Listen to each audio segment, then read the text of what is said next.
Bonjour à tous, bonjour les amis, j'espère que vous allez bien. Nous sommes aujourd'hui le 23 mai 2020. Je suis toujours à Singapour, je suis toujours en confinement, du moins jusqu'au 1er juin.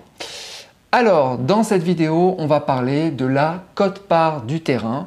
La quote-part du terrain dans le cadre de la décomposition par composant qui est utilisée dans la comptabilité des locations meublées au régime réel.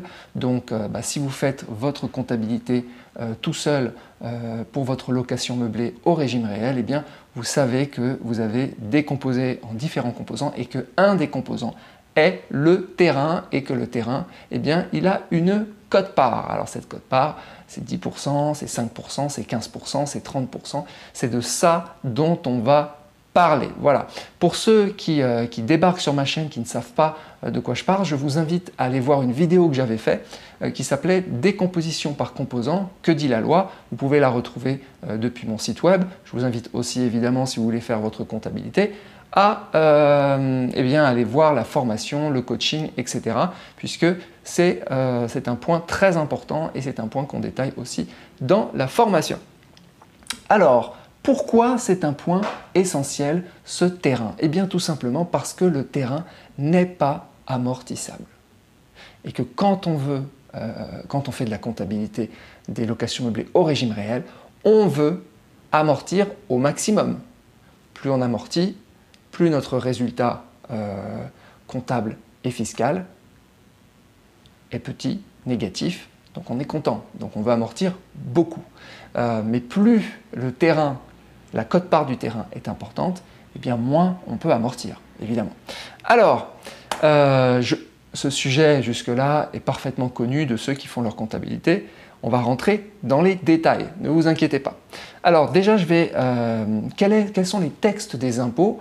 Alors j'avais fait une vidéo sur ce sujet, il y a un texte qui a été un texte du bulletin officiel qui donne les fourchettes autorisées concernant les quotes-parts de chacun des composants.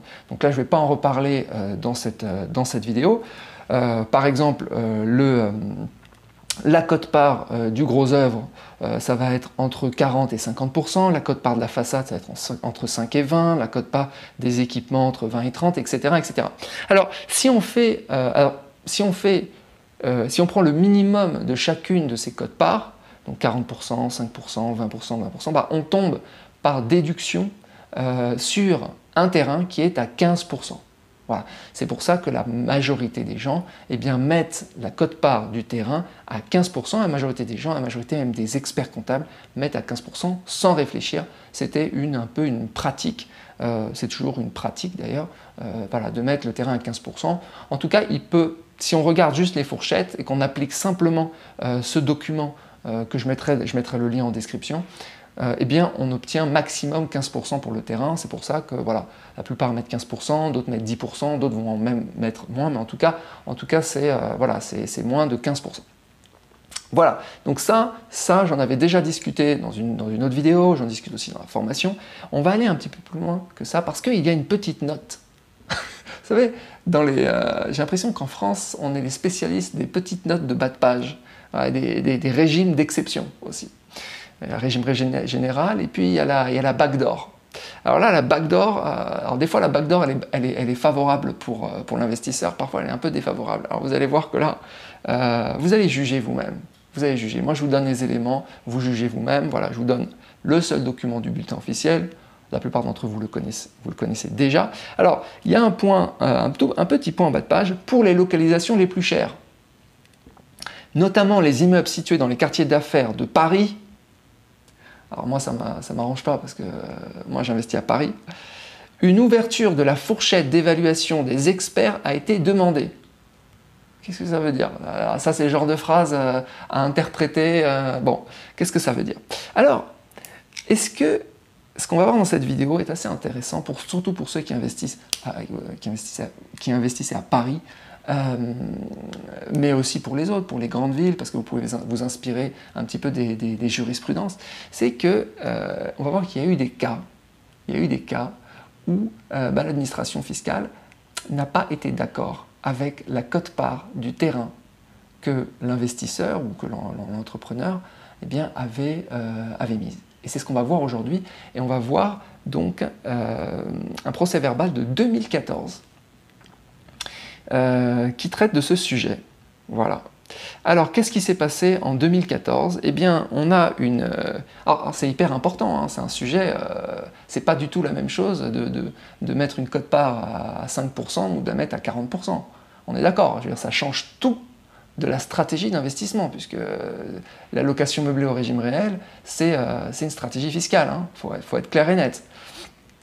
Donc, qu'est-ce qui s'est passé? Eh bien, on a un petit malin, enfin un petit malin, c'est une entreprise déjà. Alors, important, c'est que cette décomposition par composants, elle existe pour les locations meublées, professionnelles et non professionnelles au régime réel, mais elle existe aussi pour d'autres types de sociétés, par exemple des SCI à l'IS, ou des SARL qui détiendraient des appartements qu'elles mettraient en location. Je veux dire, tout ça, ça va être exactement, on va décomposer par composants et amortir de la même manière. Voilà. Donc là, il s'agit d'une société qui détient un appartement de 178 mètres carrés, avenue de l'Opéra dans le 1er arrondissement. Ces appartements, ça c'est un appartement qui vaut je dirais entre 2 et 3 millions d'euros. Voilà, donc c'est un bel appartement, très très bien placé. Et quelle est la cote-part qu'avait mise l'entreprise qui détient cet appartement? Eh bien, elle avait mis 10%, quelque chose de très faible. Voilà, très très faible. Vous imaginez à Paris, voilà, 10%. Elle avait appliqué, en fait, le bulletin officiel des impôts, et puis c'est tout, quoi. Sans se poser la question de la valeur réelle du terrain, puisque la valeur réelle du terrain à Paris, elle est gigantesque. Okay, c'est-à-dire, elle est énorme. Et là, l'administration a porté plainte contre lui en lui disant c'est pas 10% Coco, c'est beaucoup plus que ça, c'est 40%. Et donc, elle lui dit voilà, donc là j'ai le cours administratif de Paris 2014. Considérant qu'il résulte de l'instruction que pour fixer la part représentative de la valeur du terrain à 40% de la valeur de l'appartement d'une superficie de 178 mètres carrés, blablabla, dont la société a fait l'acquisition en 1994, l'administration cède à bon droit référé aux évaluations retenues pour 19 autres biens immobiliers situés dans les 2e, 8e, 9e, 15e, etc., qui présentent des caractéristiques comparables au quartier de l'Opéra, que si la société réfère à la méthode dite de construction ou du compte à rebours, elle ne fournit aucun élément chiffré de nature à justifier le pourcentage de 10%, c'est ce que je vous avais dit, qu'elle a retenu pour la valeur du terrain dans le cadre de cette méthode, qu'elle ne saurait utilement faire valoir que les valeurs des terrains et des constructions des immeubles de référence retenus par l'administration n'ont pas toutes été convenues dans des actes d'acquisition, blablabla. Donc en gros, elle dit, voilà, t'es gentil, c'est pas 10%, c'est 40%. On a regardé des choses comparables autour et tu t'es planté. Voilà. Alors là, jusque-là, bon bah voilà, c'était passé en 2014. Bon bah c'est clair, si vous avez un appartement à Paris, il faut voir lesquels, il faut voir les quartiers, bon, 40%. Sauf que en 2016, il y a des rebondissements comme ça, c'est comme les séries Netflix. En 2016, eh bien, une juridiction plus élevée, le Conseil d'État, dit faux, tout faux. 2014, tout faux. Alors, qu'est-ce qui s'est passé en 2016 sur la même affaire? Eh bien, sur 2016, eh bien, ils disent c'est pas vrai. Alors ça, c'est le Conseil d'État. Voilà. Donc je vous lis. Considérant d'une part, lorsque l'administration remet en cause la répartition au sein du bilan du contribuable entre les valeurs retenues respectivement pour un terrain et pour une construction édifiée sur ce terrain, en invoquant l'insuffisance de la valeur retenue pour ce terrain, lui appartient d'établir l'insuffisance de cette valeur. C'est-à-dire quoi? Ça veut dire la charge de la preuve est du côté de l'administration fiscale.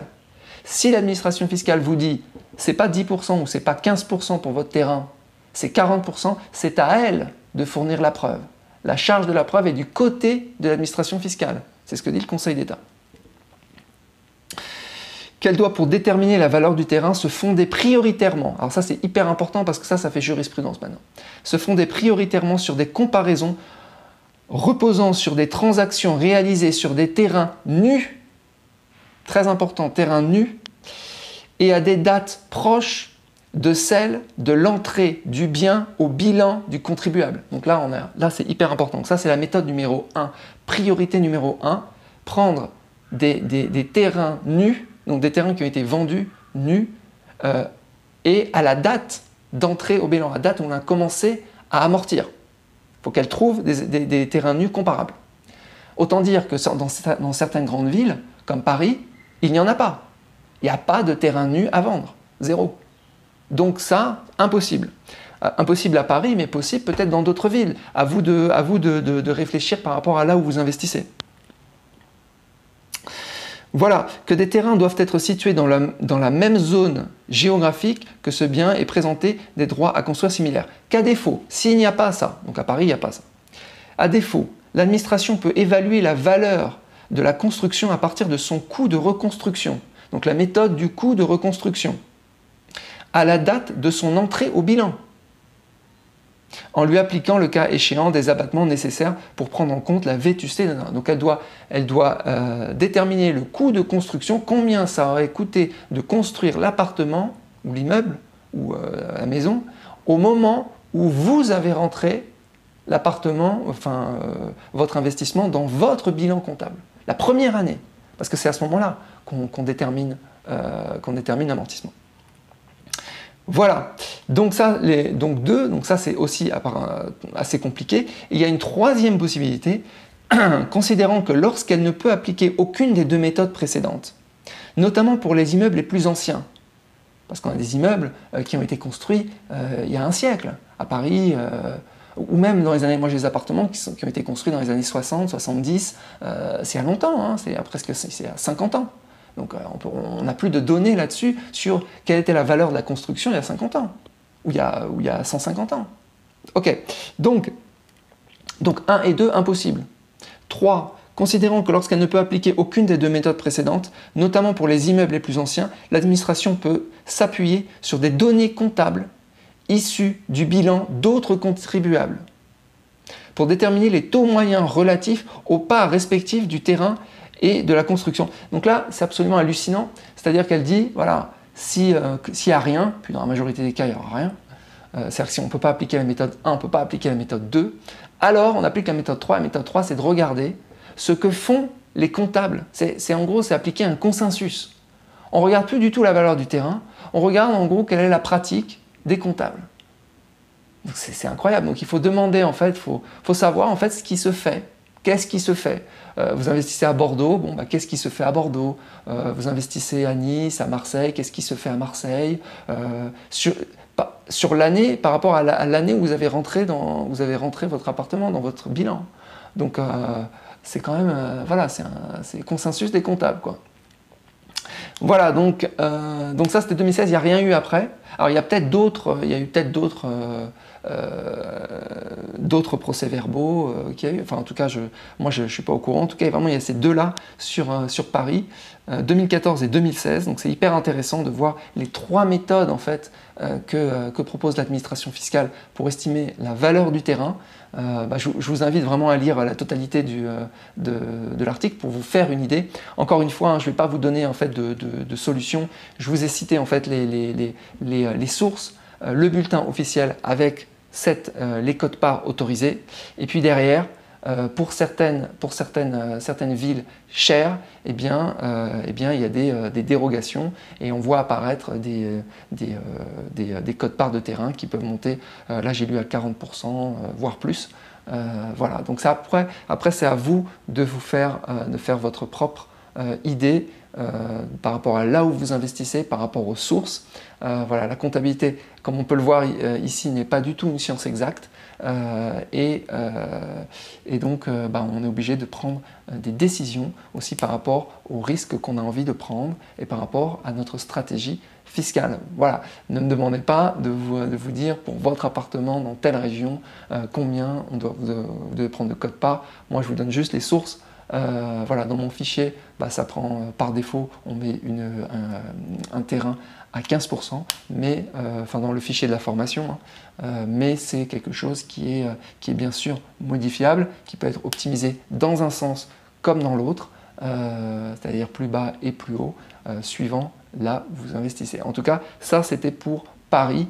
Voilà. c'est tout. Une petite note de l'avocat fiscaliste quand même qui a suivi cette affaire. Et c'est assez intéressant de voir ce qu'il dit. Sa conclusion, j'aime bien sa conclusion. Selon moi, il dit, donc c'est Paul Duvaux, selon moi, les services auront beaucoup de difficultés à mettre en pratique cette méthode de contestation, ce qui garantit une certaine marge de manœuvre pour les contribuables. Attention à ne pas en abuser toutefois. J'aime bien les deux phrases, ils auront beaucoup de mal, mais n'en abusez pas quand même. Donc c'est aussi quelque chose qui peut être amené à évoluer.